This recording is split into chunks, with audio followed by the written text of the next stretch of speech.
Hello everyone, I hope आपकी पढ़ाई बहुत अच्छी चल रही होगी। तो चलिए आज हम लोग फिर से जो है Allahabad R O A R O की जो सीरीज चल रही थी उसी को आगे कंटिन्यू कर लेते हैं। एंड इससे पहले जो लेक्चर्स मैंने करा दिए हैं एंशियंट हिस्ट्री के, वो आप ज़रूर जा कर के देख लीजिए। उसमें I think Stone Age, Indus Valley Civilisation और बुद्धिज्म, जैनिज्म काफ़ी इंपॉर्टेंट टॉपिक्स हैं। आप इन सबको जाके कवर कर लीजिए। ठीक है, तो आज जो है यहाँ से स्टार्ट कर रहे हैं शैविज्म वैष्णविज्म। पहला क्वेश्चन है, by the 10th century the composition of 12 Alvars were compiled in an anthology known as, यानी कि 10वीं शताब्दी तक आते आते 12 अलवरों की रचनाओं का संकलन किया गया, जिन्हें इस नाम से जाना जाता है। ठीक है, किस नाम से जाना जाता है? तेवरम, दिव्य सुरी सरिता, प्रिय पुराणम, या फिर नलियरा दिव्य प्रबंधम। इसका जो सही आंसर है वो है नलियरा दिव्य प्रबंधम। तमिल में नलियरम का अर्थ 4000 होता है। अपने वर्तमान रूप में इन पदों का संकलन नाथ मुनि द्वारा किया गया। ये पद आज भी गाए जाते हैं। ठीक है, तो कुछ ऐसे क्वेश्चंस हैं, अगर आपको नहीं याद हो रहे हैं तो उनको बार बार रिवाइज करिए, बस याद हो जाएंगे। और ये जो प्रीवियस ईयर क्वेश्चंस अगर एग्जाम में रिपीट होते हैं तो वो आपके गलत नहीं होने चाहिए। ठीक है, सीधी सी बात ये है, प्रीवियस ईयर क्वेश्चंस को लगाने का यही है। अंडल, वन ऑफ द तमिल भक्ति devotee, was the worshipper of. तो अंडल बेसिकली इसको हिंदी में अंडाल लिखा गया है। एक तमिल भक्ति संत था जिसको पूछा जा रहा है कि किसकी उपासना करते थे ये। ठीक है, तो ये विष्णु के उपासक थे। अंडाल 8वीं शताब्दी की दक्षिण भारत की विष्णु भक्त संत थी। इन्हें दक्षिण भारत की मीरा कहा जाता था, तो ये फीमेल है बेसिकली। और दक्षिण भारत की मीरा कहा जाता था। इन्होंने चिरुप्पाबई और नचियार तिरुमोझी काव्यों की रचना की थी। ठीक है, इतना बहुत है, सफिशिएंट है। इसके बाद नेक्स्ट टॉपिक आ गए मौर्यन एम्पायर। ये टॉपिक काफी इंपॉर्टेंट है एंड इसके एक एक क्वेश्चन को ध्यान से देखिएगा। तो पहला क्वेश्चन है, Kautilya was prime minister of. तो ये तो आपको पता ही है कि चंद्रगुप्त मौर्य के प्राइम मिनिस्टर थे। इनका नाम था कौटिल्य। इनके कई नाम हैं, कौटिल्य इनका नाम है, विष्णुगुप्त इनका नाम है, चाणक्य है। तो ये सारे नाम किसके हैं? कौटिल्य के। कौटिल्य चंद्रगुप्त मौर्य के कार्यकाल में प्रधानमंत्री थे। कौटिल्य को चाणक्य और विष्णुगुप्त के नाम से जाना जाता था। अर्थशास्त्र चाणक्य द्वारा लिखी गई पुस्तक है जिसमें राजनीतिक सिद्धांतों का विस्तृत वर्णन है। दूसरा क्वेश्चन है, name the Greek ambassador who was sent to the court of Chandragupta Maurya. ठीक है, कौन से ऐसे ग्रीक एम्बेसडर थे जिनको चंद्रगुप्त मौर्य के कोर्ट में भेजा गया था? तो इनका नाम है मेगस्थनीज। ठीक है, मेगस्थनीज यूनानी शासक सेल्यूकस निकेटर का राजदूत था जो चंद्रगुप्त मौर्य के समय भारत आया था। इंडिका मेगस्थनीज द्वारा यूनानी भाषा में लिखी गई एक पुस्तक है जिसमें मौर्यकालीन समाज, नगरों और राजनीति का वर्णन किया गया है। इंडिका में भारतीय समाज को 7 वर्गों में बांटा गया है। तो ये आपने देखा होगा, 7 स्टेट्स में जो है इसको डिवाइड किया गया था, किसको? इंडिका को। ठीक है, नेक्स्ट है, चंद्रगुप्त मौर्य डिफीटेड, तो इन्होंने किसको हराया था? ये अच्छा क्वेश्चन है। तो सेलुकस निकेटर, जो अभी जिनके बारे में हम पढ़ रहे थे, जिन्होंने मेगस्थनीज को भेजा था, इन्हीं को चंद्रगुप्त मौर्य ने हराया था। ठीक है, तो मौर्य वंश का संस्थापक चंद्रगुप्त मौर्य था। और इनकी जो राजगद्दी थी वो बेसिकली मगध मगध से ये थे। मगध की राज्य गद्दी पर बैठा था। इसने 305 ईसा पूर्व में सेल्यूकस निकेटर को पराजित किया था। सेल्यूकस निकेटर ने अपनी पुत्री कार्नेलिया की शादी चंद्रगुप्त मौर्य के साथ कर दी और युद्ध की संधि शर्तों के अनुसार 4 प्रांत काबुल, कंधार, हेरात एवं मकरान चंद्रगुप्त को दिए। एक और इम्पॉर्टेंट फैक्ट निकल के आ जाता है कि चंद्रगुप्त मौर्य जो थे वो बेसिकली जैन धर्म में विश्वास रखते थे। ठीक है, और इन्होंने जो है जैन गुरु भद्रबाहु से जैन धर्म की दीक्षा ली थी। तो कभी कभी इस टाइप का भी क्वेश्चन पूछा जा सकता है कि इन्होंने जैन धर्म की जो दीक्षा ली थी वो किससे ली थी? तो ये भी आपको ध्यान रखना है कि भद्रबाहु से इन्होंने जैन धर्म की दीक्षा ली थी। नेक्स्ट क्वेश्चन है, who among the following was, और किसने ली थी जैन धर्म की दीक्षा भद्रबाहु से? तो आपको याद रखना है चंद्रगुप्त मौर्य। नेक्स्ट है, who among the following was appointed by Samrat Ashoka to administer justice in his empire. ठीक है, तो सम्राट अशोक ने अपने साम्राज्य में न्याय प्रशासन के लिए किसे नियुक्त किया था? ठीक है, तो ये काफी अच्छा क्वेश्चन है। तो ये इन्होंने राजुका राजुका जो थे उनको एज अ क्या इन्हें जस्टिस को एडमिनिस्टर करने के लिए, ठीक है, जस्टिस यानी कि न्याय, ठीक है, न्याय प्रशासन के लिए राजुका को इन्होंने अपॉइंट किया था। तो अशोक के साम्राज्य में राजुक प्रमुख अधिकारी थे जिन्हें न्याय प्रशासन के लिए नियुक्त किया गया था, ठीक है। बिंदुसार का उत्तराधिकारी अशोक, तो ये आपको क्रोनोलॉजी पता ही है कि सबसे पहले चंद्रगुप्त मौर्य थे, उसके बाद में बिंदुसार थे, उसके बाद में अशोक थे, ठीक है। अशोक के जो बेटे थे वो थे कुणाल, और कुणाल के भी जो बेटे थे उनका क्या नाम था, उनका नाम था दशरथ, है ना। तो ऐसे करके ये पूरी क्रोनोलॉजी है। तो मतलब अशोक के जो पोते थे उनका नाम था दशरथ, ठीक है। तो अ, मौर्य वंश का सबसे प्रसिद्ध शासक था जिसने हाँ, अशोक के बारे में कहा जा रहा है, और जिसके अभिलेखों के द्वारा जनता तक अपने संदेश पहुंचाने की कोशिश, जिसने अपने अभिलेखों के द्वारा जनता तक अपने संदेश को पहुंचाने की कोशिश की, ठीक है। अशोक के ज्यादातर अभिलेख प्राकृत भाषा और ब्राह्मी लिपि में लिखे गए हैं, ये बहुत इंपॉर्टेंट है। लैंग्वेज क्या है, प्राकृत लैंग्वेज है, और अगर स्क्रिप्ट पूछी जाए तो ब्राह्मी स्क्रिप्ट है, ब्राह्मी लिपि है, दोनों ही आपको याद रखनी है, प्राकृत लैंग्वेज और ब्राह्मी स्क्रिप्ट। नेक्स्ट है विच of the following was the oldest dynasty of India, तो इनमें से कौन सी सबसे पुरानी जो प्राचीन राजवंश था, तो ये था मौर्य, ठीक है। इसमें कोई डाउट ही नहीं है, भारत का सबसे प्राचीन राजवंश मौर्य वंश स्थापित किया गया था। मौर्य वंश का संस्थापक चंद्रगुप्त मौर्य था, और इसकी जो राजगद्दी थी वो बेसिकली चंद्रगुप्त मगध की राज्यगद्दी पर बैठा, और चंद्रगुप्त जैन धर्म का अनुयायी था। ये सारी बातें अभी हम देख चुके हैं। गुप्त वंश का संस्थापक श्रीगुप्त था, ठीक है। अब यहाँ पे क्या बताया जा रहा है कि गुप्ता डायनेस्टी का जो फाउंडर था वो श्रीगुप्त था, जिसने महाराज की उपाधि धारण की थी। साथ में 75 ईसा पूर्व में कण्व राजवंश यानी कि कण्वा डायनेस्टी के जो फाउंडर थे वो थे वासुदेव कण्वा, ठीक है। ये भी याद रखना, अच्छा फैक्ट है कि कण्वा डायनेस्टी के फाउंडर कौन थे, तो वो थे वासुदेव कण्वा। इसके साथ में कुषाण वंश की बात की जा रही है, तो कुषाण में जो फाउंडर थे वो थे कुजुल कड़फिसेस, ठीक है, इनका भी नाम याद रखना है। और इस पर्टिकुलर वंश की जो स्थापना हुई थी वो प्रथम शताब्दी ईस्वी में हुई थी, ठीक है। आगे देख लेते हैं। The Indian king who opposed Alexander was, तो इनमें से किस किंग ने जो है अलेक्जेंडर को अपोज किया था, तो ये थे पोरस। सिकंदर ने भारत विजय का अभियान 326 ईसा पूर्व में प्रारंभ किया। सिकंदर को पंजाब के शासक पोरस के साथ युद्ध करना पड़ा, जिसे हाइडेस्पीच के युद्ध या झेलम बितस्ता के युद्ध के नाम से भी जाना जाता है, ठीक है। अच्छा क्वेश्चन है। तो Indian king who opposed Alexander, तो वो कौन थे जिसने अलेक्जेंडर को अपोज किया था, पोरस, याद रहेगा। फिर नेक्स्ट क्वेश्चन देख लेते हैं, which of the following is not true about Megasthenes. देखो, ये ग्रीक एम्बेसडर थे मेगास्थनीज, ठीक है। He was sent to the court of Chandragupta Maurya, Chandragupta Maurya के कोर्ट में ये आए थे, बिल्कुल सही बात है। He was Saint by Alexander, तो ये गलत है क्योंकि इनको सेलुकस निकेटर ने भेजा था, ठीक है।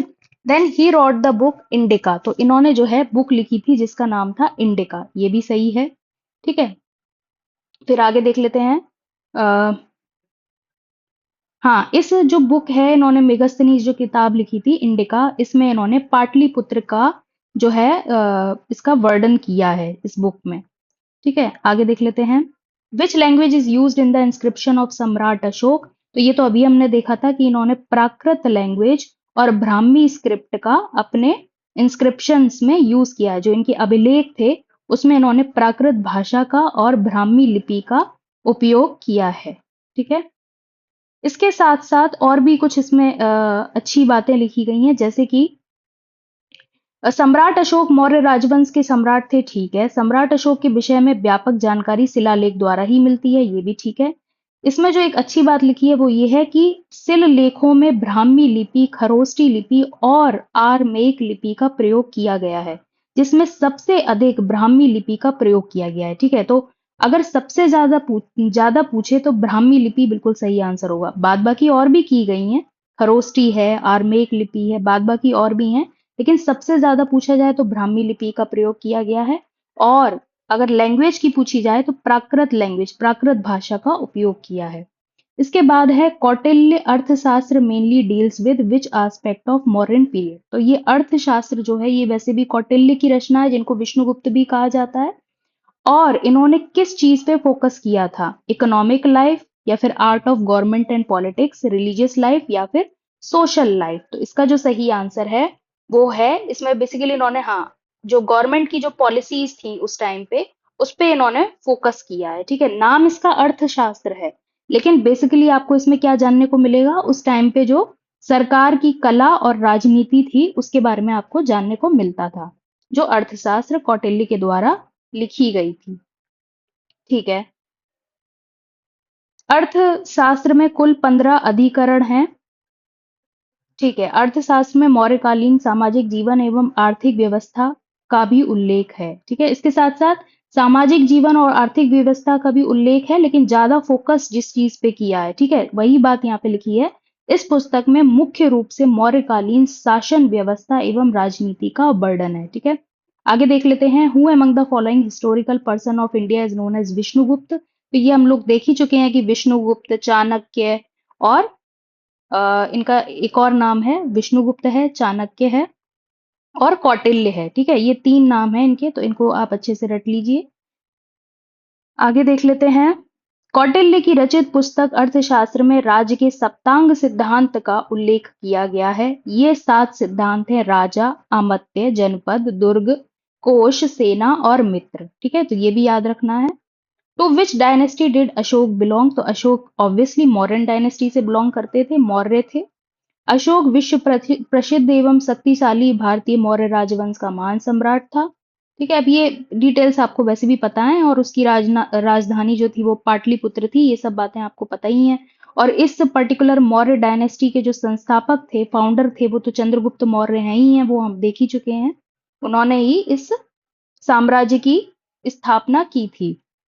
Which edict gives proof that influence of Chandragupta had spread till Western India?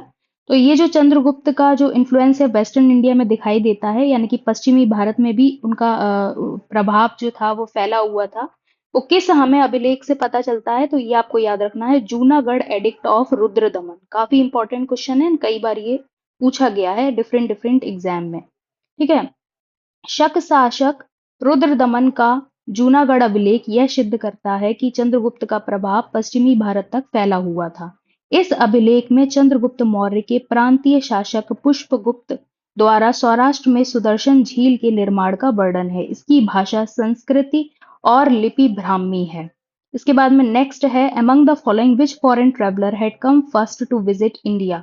ठीक है, तो इनमें से कौन से फॉरेन ट्रैवलर थे जो सबसे पहले इंडिया में जिन्होंने विजिट किया था? काफी इंपॉर्टेंट क्वेश्चन है, इसको आप ध्यान से देखेंगे। तो मेगास्थनीज जो थे वो सबसे पहले आए थे, एंड इनको आप एक बार क्रोनोलॉजी में देख ही लीजिए कि सबसे पहले मेगास्थनीज आए थे, उनके बाद में कौन आए थे। अगर ये आपको क्रोनोलॉजी अच्छे से पता होगी तो क्वेश्चन कैसा भी आ जाए एग्जाम में, आप इसको आराम से कर लेंगे। ठीक है, तो इनको जो है सेल्यूकस निकेटर ने एज अ राजदूत, अम्बेसडर, इन्होंने भेजा था भारत में। तो ये तो हम पहले भी देख चुके थे। इन्होंने जो है मेगास्थनीज ने इंडिका नामक पुस्तक की रचना की थी, ये भी हम देख चुके थे।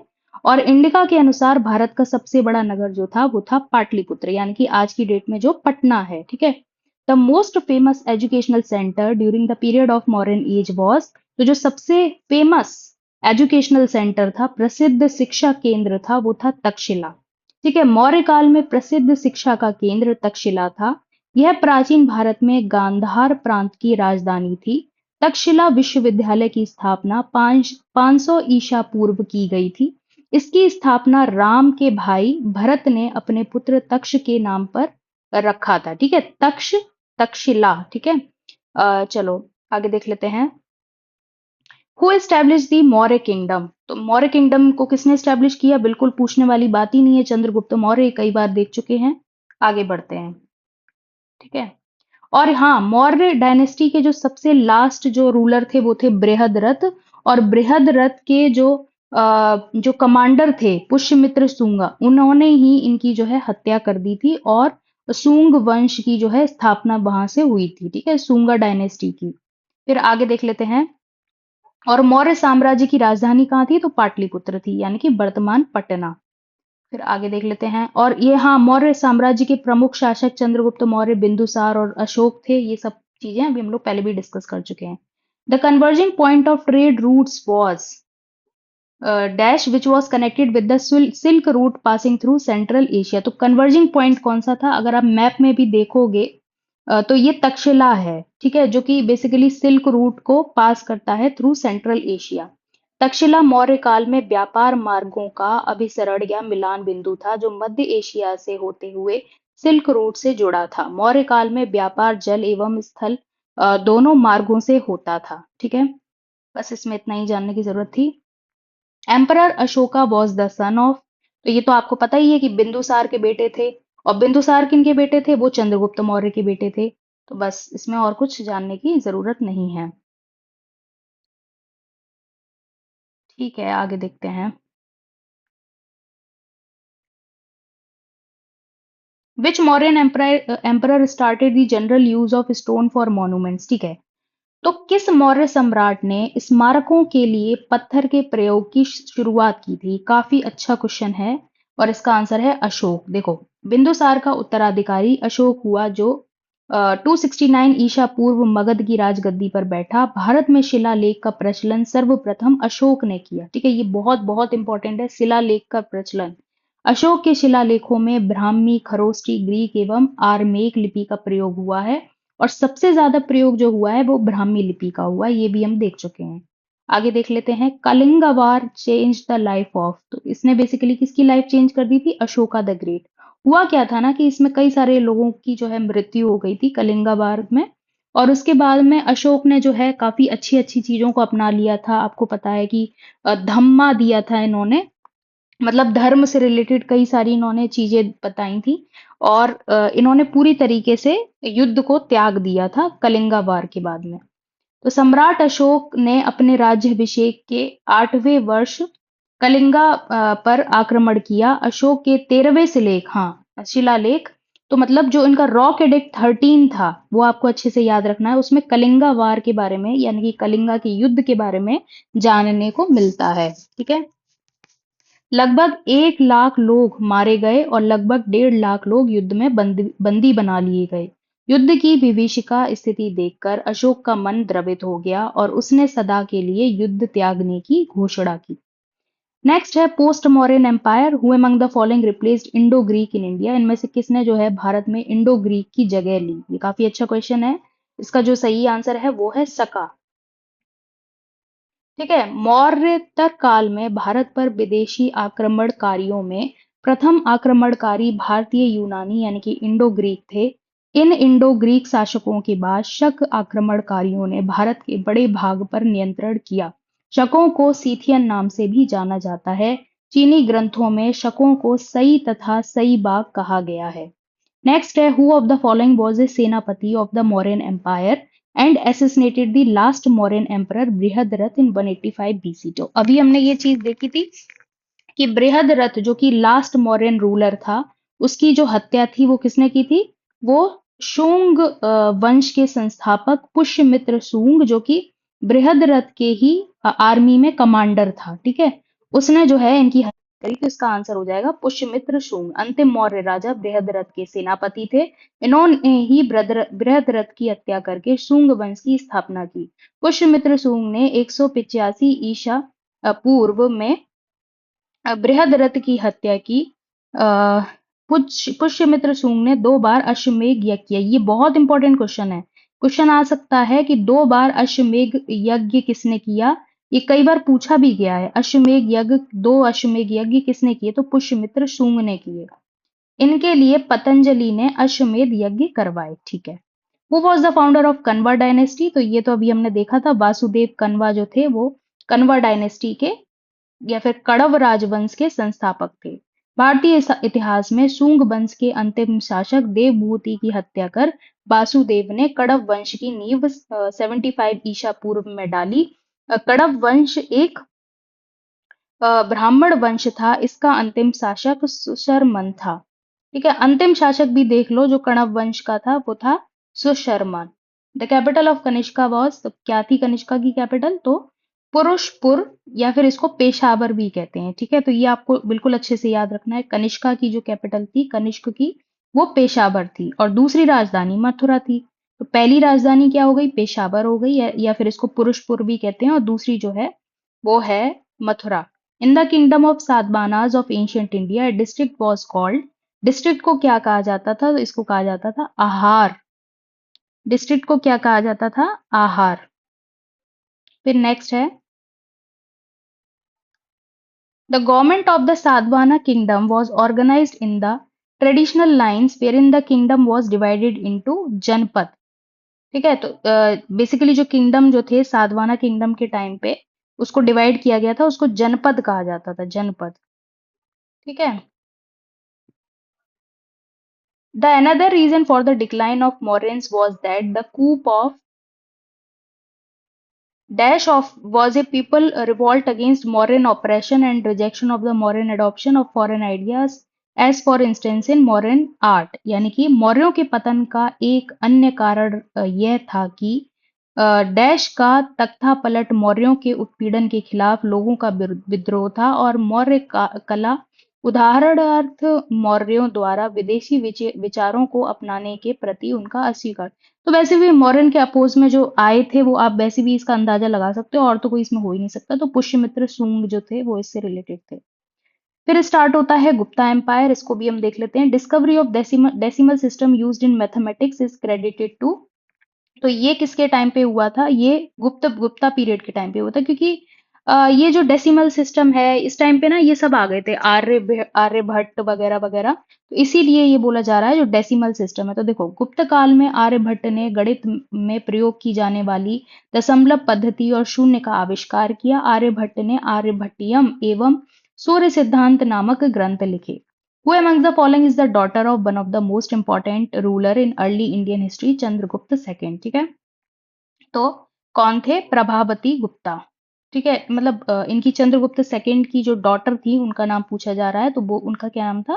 प्रभावती गुप्ता। ये प्रभावती गुप्त चंद्रगुप्त द्वितीय की पुत्री थी। उसकी माँ नाग वंश की कुबेर नागा थी।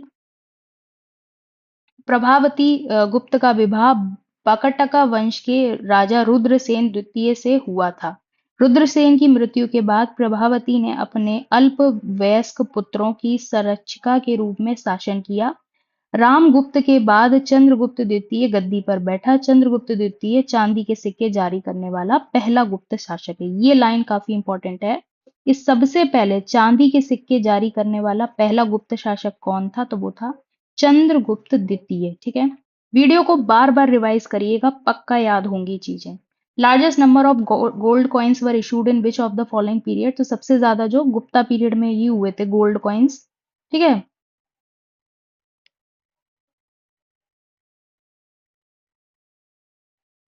लेकिन जबकि कुषाण शासकों ने सोने के सर्वाधिक शुद्ध सिक्के जारी किए थे, ये भी याद रखना है।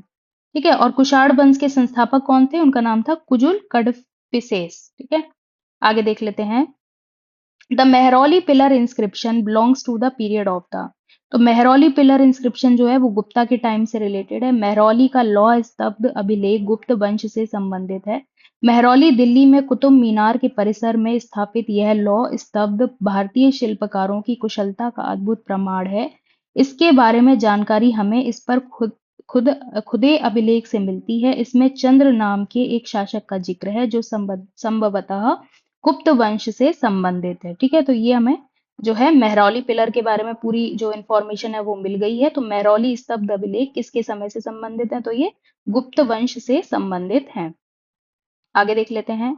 Who is known as Napoleon of India? काफी इजी क्वेश्चन है। समुद्रगुप्त को नेपोलियन ऑफ इंडिया कहा जाता है और समुद्रगुप्त चंद्रगुप्त प्रथम का उत्तराधिकारी था जो 335 ईसा पूर्व में राजगद्दी पर बैठा। इसने आर्यवर्त के 9 शासकों और दक्षिणावर्त के 12 शासकों को पराजित किया।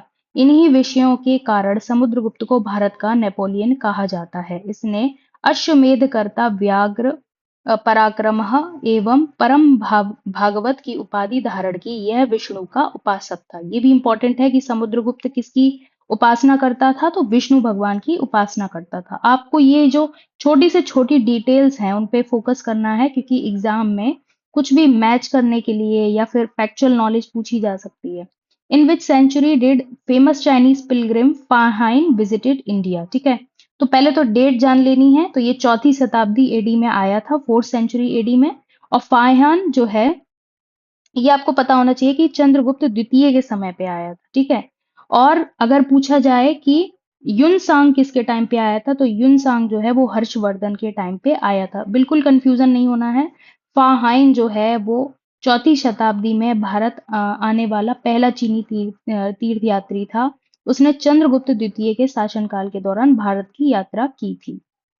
Who was the first Gupta ruler to assume the title of महाराजा धिराज? तो ये चंद्रगुप्त फर्स्ट थे, इन्होंने महाराजा धिराज का टाइटल ये अपनाया था। और गुप्त संवत का प्रारंभ जो है इन्हीं से हुआ था, चंद्रगुप्त प्रथम से। इसके बाद है विक्रम संवत, तो ये तो आपको पता ही है कि 57 बीसी जो है, 57 ईसा पूर्व, ये विक्रम संवत से रिलेटेड है। अच्छा, साका एरा जो है वो किससे रिलेटेड है? तो साका जो है वो आपका 81 एडी से रिलेटेड है। शाका की बारे में जो मैं बात कर रही हूँ। और विक्रम संवत जो है वो 57 इससे रिलेटेड है, ठीक है। तो अलग अलग जो है वो आपको याद रखनी है। Aryabhata and Varahamihira belong to which age? तो ये अभी हमने देखा था आर्यभट्ट गुप्ता के टाइम से रिलेटेड है, तो इसी तरीके से आप दोनों का अनुमान लगा सकते हैं। तो बारह मेहरा जो थे ये भी गुप्ता से ही रिलेटेड थे। ये दोनों चंद्रगुप्त द्वितीय विक्रमादित्य के नवरत्नों में से एक हैं और आर्यभट्ट प्रमुख गणितज्ञ खगोलविदों में से एक थे तथा बारह मेहरा एक भारतीय खगोल शास्त्री गणितज्ञ और ज्योतिष थे। First Gupta ruler to assume the title of Parama Bhagavata, तो ये थे समुद्रगुप्त। ये काफी अच्छा क्वेश्चन है। परम भागवत, समुद्रगुप्त। समुद्रगुप्त को क्या कहा जाता है? परम भागवत भी कहा जाता है। नालंदा एवं गया ताम्रपत्र के अनुसार सर्वप्रथम परम भागवत की उपाधि समुद्रगुप्त ने धारण किया। समुद्रगुप्त को भारत का नेपोलियन कहा जाता है। Dash assume the title of Vikramaditya, तो ये चंद्रगुप्त द्वितीय जो थे इनको विक्रमादित्य का टाइटल दिया गया था, ये भी आपको याद रखना है। इसके अलावा देवगुप्त, देवराज, देवश्री इनके अन्य नाम थे, ये भी आपको याद रखने हैं। आगे देख लेते हैं। During the reign of which following dynasty did Kalidasa flourish? तो कालिदास जो थे ये गुप्ता पीरियड के टाइम पे ही फ्लरिश हुए थे। इनकी कुछ रचनाएं हैं, फेमस रचनाएं, वो आपको याद रखनी है।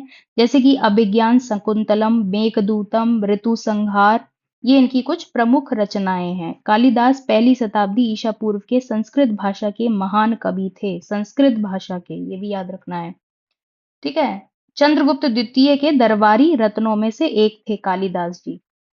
Who was the founder of Gupta dynasty? तो ये तो आप देख ही चुके हो, श्रीगुप्त जो थे वो गुप्ता डायनेस्टी के फाउंडर थे।